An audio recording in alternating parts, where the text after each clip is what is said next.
Do you have the time to listen to me whine? I'm here to talk about Surprise and Delight. My name is Kaylah and I'm the head Surprise and Delight Fairy at Tourism and Event Queensland. I also do digital content-y stuff sometimes as well. So if dancing and all of that kind of stuff wasn't enough, I've just got a little bit of a story to kick us off in this Surprise and Delight journey. I'm a terrible gift giver. My best friend is the best gift giver ever. And so I've been friends with her for over 12 years and it's really annoying because it's every year for my birthday, it's this well thought out gift. So last year 2 years ago, she upped the game crazily and got me this. This is why I'm a crazy cat lady, and I'm actually really disappointed that there hasn't been a lot of cat mentions today. So I'm just going to bring it home with a few cat mentions. So this is Buddy, and he is my favourite little boy in the world. Look at him, little stink eye there. Oh, he's my little boy. So this year for her birthday, after this whole gift unbalance, which is totally ridiculous and not really fair, I sent an email to her boyfriend saying, along the lines of, how would you classify all the pillows and blankets that you have? To which he replied, what the hell are you doing? And so we kind of hatched a plan. So while she was out at birthday brunch, I broke into their house and I made a pillow fort, which is actually a pretty scary thing to do when the last one you built was when you were 5. So I built this, she came home from brunch, thought someone had broken in, which, you know, very good for her because yes, I did. And once she got over that whole, oh my God, there's someone in my house and actually there's this big awesome surprise there, she went crazy. We drank so much sangria. And then for her birthday drinks, the pillow fort was the talk of the night, and it's still being talked about now.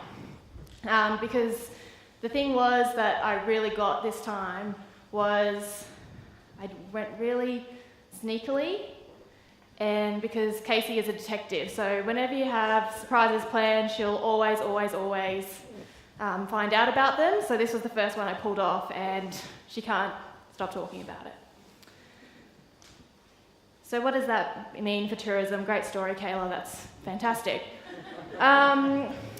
So what it means is that word of mouth is still the most persuasive means that we all have in influencing travel choices or any other kind of choice that we have. We listen to our audiences every day, and this kind of surprise and delight listening programs can really help you tap into that kind of next level thing. So what is surprise and delight? It is a listening program that shows travellers that we genuinely care about their experience. It's something that you can't kind of come out of the blue, you've got to really work at it and you've got to make it work. So it's when Louise from Dublin, a redhead, comes to Queensland and gets sunburnt. We're there to give her a sun care pack and make sure that her last thing in Queensland is not, oh my God, my wicked sunburn. It's, oh my God, Queensland helped me recover from my wicked sunburn. So we're going to talk about, this is my path to surprise and delight. So I'm going to take you through a few steps. The first one is the scale of the surprise. So what are your objectives? What do you want to get out of it? The next one is learning to listen, being more of a human being. The actual surprising, we do get to that. And some insights and learnings that we found from our program. So there's a few ways that you can do it, and this is just, oh my God, that's huge. Sorry, just getting used to the screen. So you can go from a little something something to pretty big deal. And then the, oh my freaking God, you've just surprised the pants off me. So I've got a few examples of some surprise and delight. So the first, little something something, Canada Tourism Commission,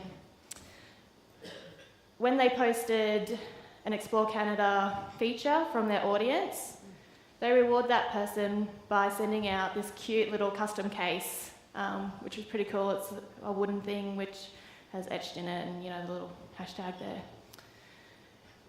What Kleenex did, they listened on Facebook during winter for people who were feeling just a little bit under the weather. And then within 1 to 2 hours, they sent out a Kleenex care kit to those people. And then the WestJet, everyone's heard this one and seen this one. They pretty much surprised a whole flight of people with their Christmas gift wish that they wanted. Pretty much, no matter which level you're at, the results are pretty impressive. So people were so stoked that they received a custom phone case that they went back into Instagram and they regrammed it.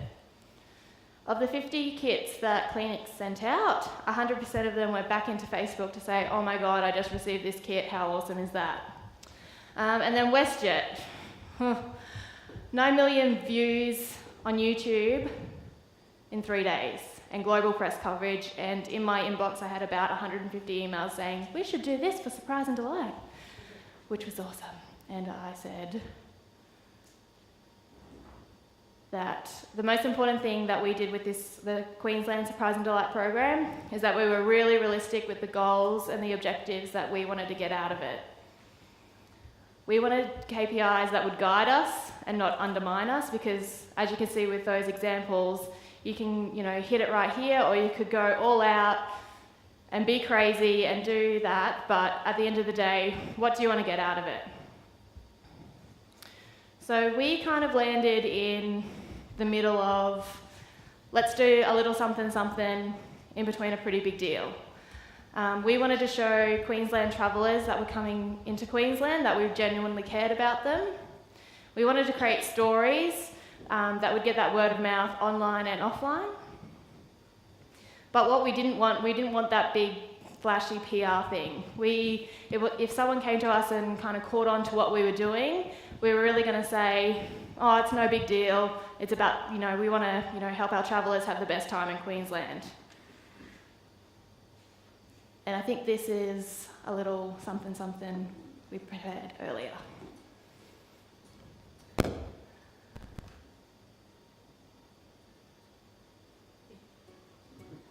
Yeah, here we go.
So just some of those stats again, we had 40 surprises in 6 months.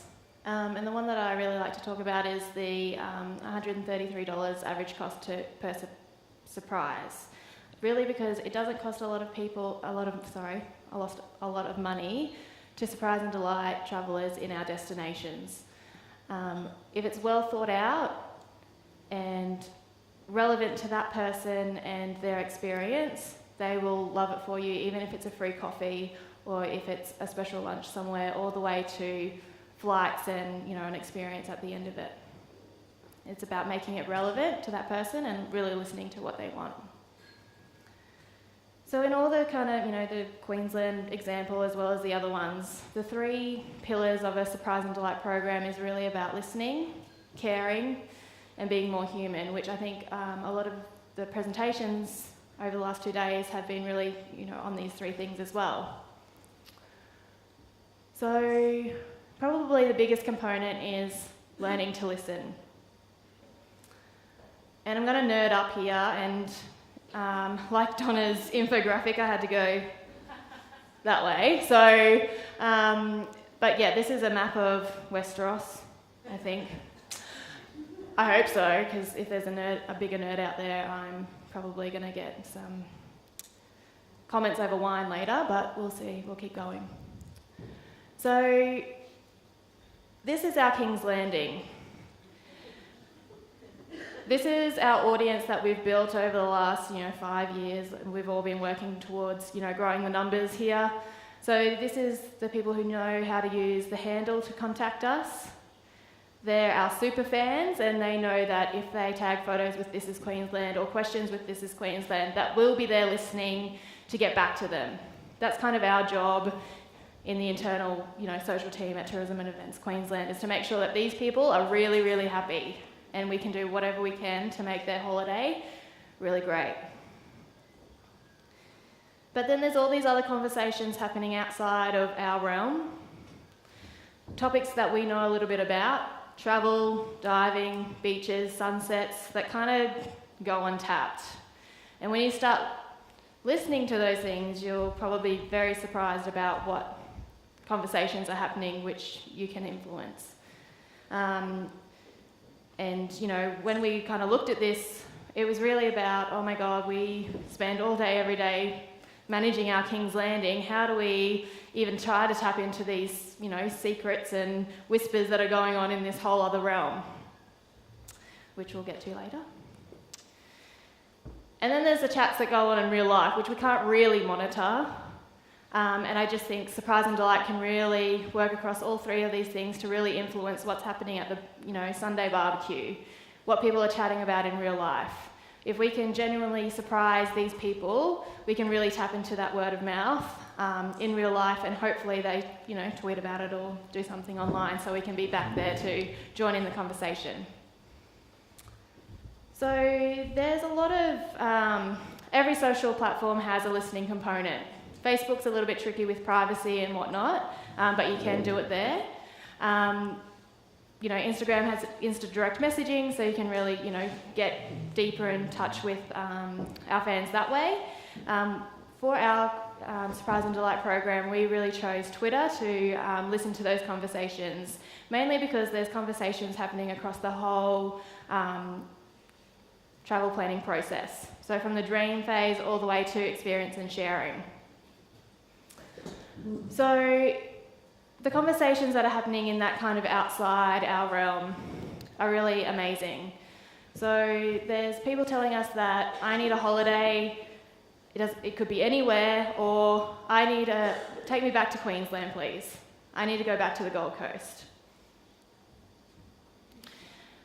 The tweets that are coming out of the plan and book phase, though, are freaking amazing. When I kind of saw these tweets and the level of detail that they're giving us. So Emily can't wait for June 3 to 7. She's coming to Queensland with her lover butt. We know when she's coming to Queensland, and we know that she's coming to Queensland.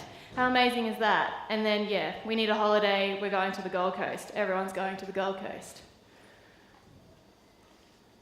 What really surprised me is that at that time we weren't listening to those conversations. when there was so many detailed things coming through, and all we needed to do was sit back and just listen to those people trying to tell us things.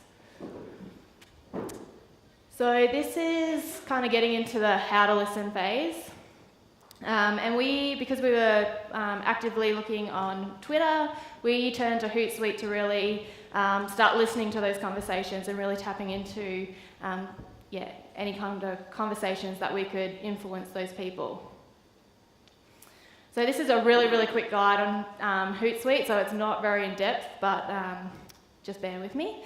So first thing that you need to do is create a list of people, topics and locations that are relevant for your destination. So who are they? Are they travellers who are in transit, backpackers? Is there anyone specific that you want to target? Then have a think about where they might be: airports, hostels, events, restaurants, and when they might be tweeting. So if they're a traveller that's landing in Brisbane Airport, then they're probably going to be tweeting once the Wi-Fi gets back on, and they can say, "Hey, I arrived in Queensland, awesome, let's start my holiday." The next thing you need to do is brainstorm the tweet talk.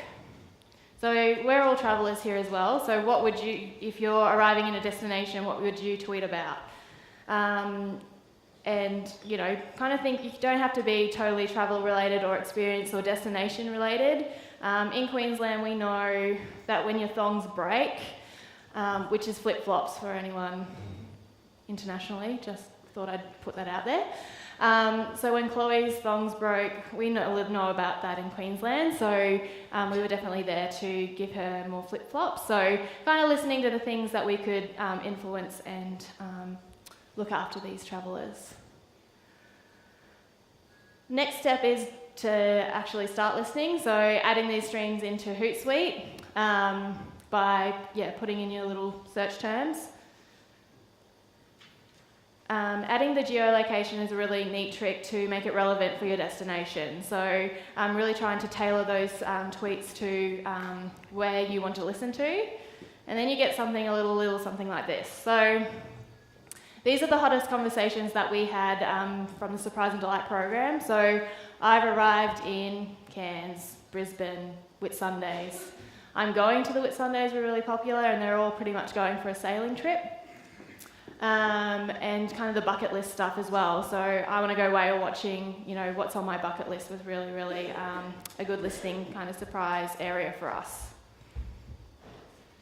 And it doesn't stop there. Once you get your streams, you really need to optimize the hell out of them. So when, if there's any trends or events happening that you want to listen to and tap into, Hootsuite is a great way that you can quickly monitor those conversations. You can geo-target to multiple locations, so and any popular streams, really kind of multiply those out, so it's arrived in Brisbane, Cairns, Townsville, so anything that's really seeming popular, you can spread that out across your destinations. So the thing that I really love about Surprise and Delight is that allows you to be just a little bit more. I think this is the fifth and final cat, everyone, so that's it. I'll stay a little bit longer on that one. Just a little bit more human. So I don't know how you guys feel, but we're pushing a lot of content out to our fans.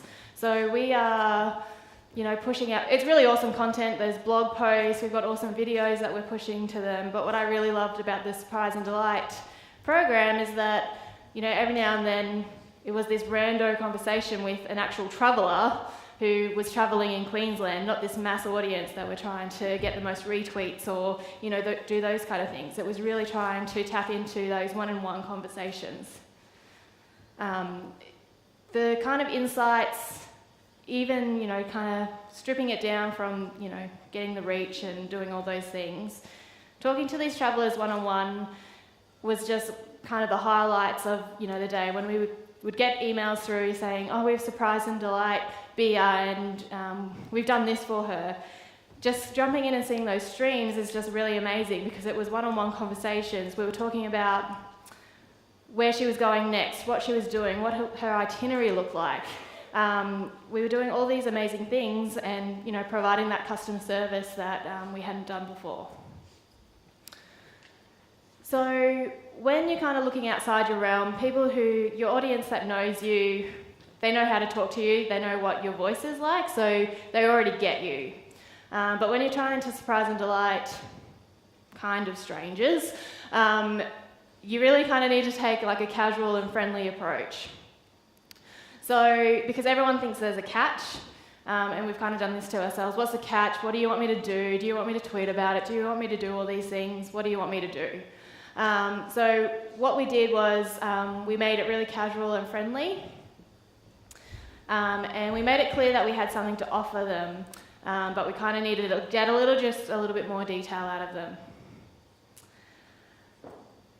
So with the Surprise and Delight program, it's really, really important to be authentic,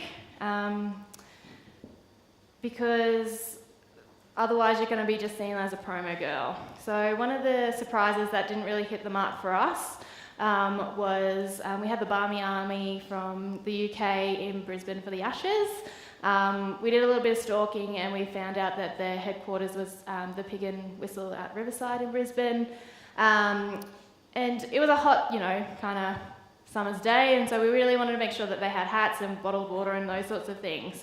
But when we turned up, it was really kind of, it didn't relate to that initial person who was tweeting. A lot of these people weren't on social media. We still had some great conversations in real life, but it really didn't hit the mark. What we found is that we got the most successful surprises out of the people that we were really talking one-on-one with. So the other thing you need to do, which is it is very human, you need to stalk a little so you can surprise a lot. So you can do this, and this is where you'll find all your information about how you could potentially surprise someone. So the bio is a gold mine for getting to know someone.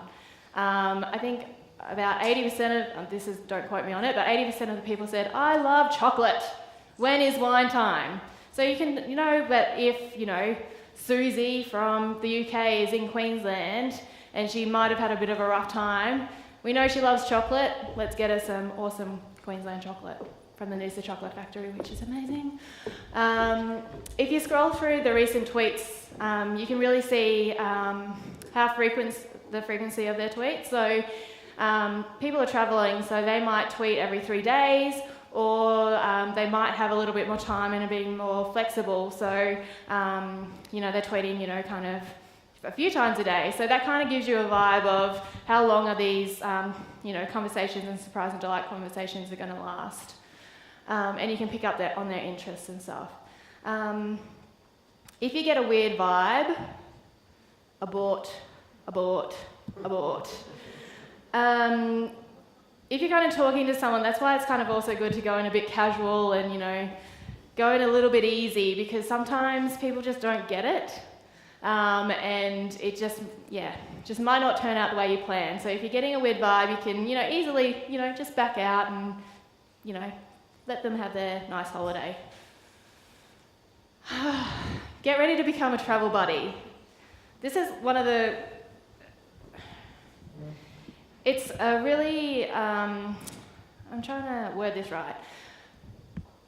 The most insightful thing, which kind of sounds ridiculous now that I think about it, is that travellers are travelling. So they're actually out doing stuff. We're in the office looking at all these amazing tweets and what they're doing and, that sort of stuff. But these people are actually out there doing what, we want them to do, travelling. So real-time surprises can be really hard to execute. So initially we thought, someone tweets, we can get them their surprise, and it's kind of, done maybe in an hour or two. But what we found is, because they're travelling, it was really kind of a 2 or 3 day conversation with these people about, where are you heading next? What could we do for you? Those sorts of things. So, and coming up with those surprises, kind of not on the fly, but really kind of getting into their itinerary and trying to work out a gap that we could really go in there and say, hey, what about whitewater rafting or a special dinner somewhere? So I think for me that's one of the biggest surprises that I got out of Surprise and Delight. sometimes it's really important to kind of get out of that public realm, especially when you're discussing their itineraries and stuff. We found that sometimes it was easier to take it out of DM and easier to call them if we needed to. So yeah, using always those direct messaging tools of the platform where you can. And once you've surprised and delighted someone, they start trusting you, especially when they're outside your realm. They start trusting you and trying to come to you for travel advice, which is really, really great. So the next time they need somewhere to eat or that sort of stuff, we can be there ready with blog posts and those sorts of things. So now to the actual surprising. We found through our program that the successful surprises directly related to the original tweet that they tweeted, and really tapped into their experiences, into the location of that traveller, and also their personal interests. So here's a few examples. So Matt, with the Take Me Back to the Gold Coast example, we directly related that back with some flip-flops, because that was our thing, as well as flights back to the Gold Coast. So yeah, making it really easy they've asked and listened. They asked, and then we listened and we delivered on exactly what they wanted. If anyone's going to jump out of a plane, I'm never going to jump out of a plane, but I'm assuming that if you want to jump out of a plane, you're going to need a drink at the bottom of, when you land. So when Alice, went skydiving, we shouted her a few drinks when she came back onto land. And it's kind of these little touches, and it's kind of been spoken about in a few presentations of if someone's coming in, if you know where they're staying and you just want to do a little something, you can just have, champagne on ice waiting for them when they come back. It's all these simple things. They don't have to be really big, humongous surprises. They don't need to be flights back to Queensland. They can just be a bottle of champagne waiting for them. And Claire, we kind of saw in the video, but she's one of my favourites, and this is tapping into that personal interest she's an artist, and we kind of knew that. The first initial tweet kind of had some scary things that might kill her when she comes to Australia, but from that we knew that she's an artist. So we sent her, we did some digging and some stalking, and we figured out that she was going to the Whitsundays for a sailing adventure, and so we surprised her with an art pack, and she came back from a holiday and drew this amazing picture of the Great Barrier Reef with some turtles and some fish and stuff, and retweeted and blogged about it. So this is kind of content that we never thought that we would get out of our followers. So I think the biggest thing, what we wanted to kind of do with our program is we didn't want to hit hard and then kind of go silent. We really wanted to make this an ongoing program where we're surprising and delighting, travellers, across the year. But obviously we've got, a budget to stick to. So, so we made it 6 months in the initial test phase. But the most important thing is to check back in with surprises. So sometimes you'll deliver surprises that'll take, a few months, because going back to that whole human thing, if you're surprising someone who's working, then it might take them a few months to actually work out their travel plans. So for example, there's one lady from Perth who, on her bucket list, it was to go whale watching. So we've surprised her with flights to Queensland and a whale watching experience. So we're only just coming into whale watching season now, so we've told her to keep in touch with us, and so those conversations will keep happening. So we're on the home stretch, everyone. The wine is in sight. So these are just some insights and some takeaways about surprise and delight. So the most important thing that I kind of really tried internally is to keep your team excited. So if your internal team knows about surprise and delight, it makes it really, really easy when you're listening to someone on Twitter who might be a journalist or they might be a blogger. At the same time that we were doing this, we were doing Room 753, so we had a lot of bloggers coming in and out of Queensland. So when people were kind of like, oh, we really want to surprise this person, but we don't know if it's one of ours. We could whip a quick email around to people. They would know it's about Surprise and Delight, what the program was about, so they would be getting back to us within the hour or within 2 hours, so we could keep the surprise, momentum going. It's important to create a tier of surprisees and sometimes have a few surprises on hand so you can just listen for that right person to just quickly go, boom. I think that was one, with the whole 2 to 3 days in conversation, having those other surprises that kind of you can do in real time is something that we're going to work on. And also with the surprisees, there's people who are just travelling, there's people who are influencers and those sorts of things, so and they all have different needs, so really listening to them and, surprising them accordingly. One of the biggest things for me also, lots of big things for me, was the social listening. So what our internal team does versus external help.